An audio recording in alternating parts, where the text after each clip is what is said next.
పోచారం ఇంట్లో విందు రాజకీయం అట. బీఆర్ఎస్ నుంచి కాంగ్రెస్లో చేరిన ఎమ్మెల్యేలతో సీఎం భేటీ అయిందట. హాజరు కాని గద్వాల ఎమ్మెల్యే కృష్ణమోహన్ రెడ్డి. అంటే ఆయన మళ్ళీ బ్యాక్ టు బీఆర్ఎస్ అన్నట్టు కనబడుతున్నది. బీఆర్ఎస్ నుంచి ఇటీవల కాంగ్రెస్ గూటికి చేరిన ఎమ్మెల్యేలతో రేవంత్ రెడ్డి బుధవారం రాత్రి భేటీ అయిందట. హైదరాబాద్లోని బాన్స్వాడ ఎమ్మెల్యే పోచారం శ్రీనివాసరెడ్డి ఇంట్లో ఏర్పాటు చేసిన విందుకు సీఎం సహా ఈ నేతలంతా హాజరయ్యారు. ఎందుకు హాజరైండు ఈ సమయంలో అంటే, అమెరికా పోయే ముందు ఎందుకు హాజరైందంటే, కృష్ణమోహన్ రెడ్డి బ్యాక్ స్టెప్ వేసి ఇంకా ఒకరిద్దరు పోయే అవకాశం ఉందన్న వార్తలు వస్తున్న నేపథ్యంలో మీకేం కాదు నేను చూసుకుంటా కదా ఎందుకు అని భేటీ అయినట్టున్నాడు.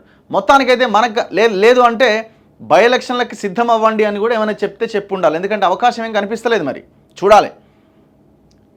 ఎందుకంటే మొత్తం 38 మంది ఎమ్మెల్యేలు ఉంటే 10 మంది జంప్ అయ్యారు, ఒక ఆయన బ్యాక్ అయ్యిండు. అంటే ఇప్పుడు ఎంతమంది ఉన్నారు? 29 ఉన్నారు. ఆ 29 నుండి మిగతా వాళ్ళు 9 మంది అటుపోయిన 9 మంది కూడా లీగల్గా టెక్నికల్గా ఇప్పటివరకు అయితే బీఆర్ఎస్ ఎమ్మెల్యేలుగానే మనం పరిగణించాలి, డౌట్ ఏం లేదనలా.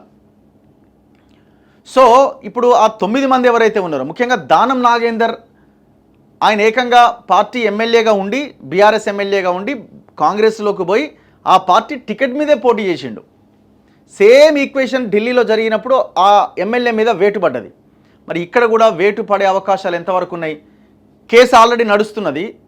సుప్రీంకోర్టు 90 రోజుల్లో ఈ కేసుని, ఈ అనర్హత పిటిషన్లపైన నిర్ణయం తీసుకోవాలని స్పీకర్కి రిక్వెస్ట్ చేసిన, అంటే సూచన ఇచ్చిన వాతావరణం కూడా, కేసు కూడా ఉన్నది ఒకటి. 5 మెన్ బెంచ్ దగ్గర విచారణ ఒకటి నడుస్తూ ఉన్నది. సో ఇట్లాంటి ఈక్వేషన్స్ అన్నీ ఉన్నాయి.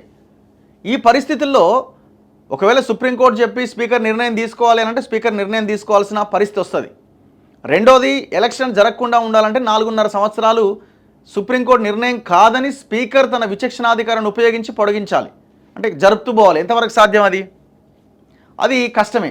లేదు అని అంటే మొత్తం 26 మంది ఎమ్మెల్యేలు జంప్ అవ్వాలి, అది ఇంపాసిబుల్. అది అసలు అవ్వడానికి అవకాశమే కనిపిస్తలేదు అది. సో ఎటు చూసినా బై ఎలక్షన్స్ రావడానికి అవకాశాలు ఎక్కువగా ఉన్నాయి. మొట్టమొదట అయితే దానం నాగేందర్ మీద వేటు అయితే ఖాయమని అంటున్నారు, చూడాలి. సో ఈ భేటీలో కాంగ్రెస్ రాష్ట్ర ఇన్ఛార్జ్ దీపాదాస్ మున్షి, సీఎం సలహాదారు వేం నరేందర్ రెడ్డి, కాంగ్రెస్లో చేరిన ఎమ్మెల్యేలు దానం నాగేందర్, కడియం శ్రీహరి, తెల్లం వెంకట్రావు, కాల యాదయ్య, ప్రకాష్ గౌడ్, అరికపూడి గాంధీ, డాక్టర్ సంజయ్ కుమార్, గూడెం మహిపాల్ రెడ్డి పాల్గొన్నారు. గద్వాల ఎమ్మెల్యే కృష్ణమోహన్ రెడ్డి మాత్రం హాజరు కాలే. ఆయన మంగళవారం కేటీఆర్తో భేటీ కావడంతో తిరిగి బీఆర్ఎస్ గూటికి చేరుతారనే ప్రచారం జరిగింది. కాంగ్రెస్లో చేరిన మరికొందరు ఎమ్మెల్యేలు కూడా తిరిగి గులాబీ పార్టీలోకి రాబోతున్నారని బీఆర్ఎస్ వర్గాలు ప్రచారం చేస్తున్నాయి. ఈ నేపథ్యంలో బుధవారం రాత్రి ముఖ్యమంత్రి రేవంత్ రెడ్డి నేతలతో ప్రత్యేకంగా సమావేశమై చర్చించారు. ఈ సందర్భంగా మరికొందరు బీఆర్ఎస్ ఎమ్మెల్యేలు కూడా కాంగ్రెస్లో చేరే విషయంపై చర్చించినట్టు తెలుస్తోంది. కొత్తగా చేరిన ఎమ్మెల్యేలకు, ముందు నుంచి కాంగ్రెస్లో పనిచేస్తున్న సీనియర్ నేతలకు మధ్య సమన్వయ లోపం లేకుండా చూడడం పైన ఈ సమావేశంలో సీఎం దృష్టి సారించినట్టుగా సమాచారం. అందరూ కలిసిమెలిసి పార్టీ కోసం పనిచేయాలని ఆయన సూచించినట్టుగా తెలుస్తోంది.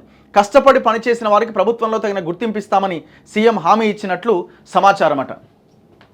ఏం జరుగుతుందన్నది ఇక రాబోయే రోజుల్లో చూడాలి. ఇప్పటికే వీళ్ళు కూడా చెప్తున్నారట, బై ఎలక్షన్లకి సిద్ధపడాల్సిన అవసరం ఉంటుందని.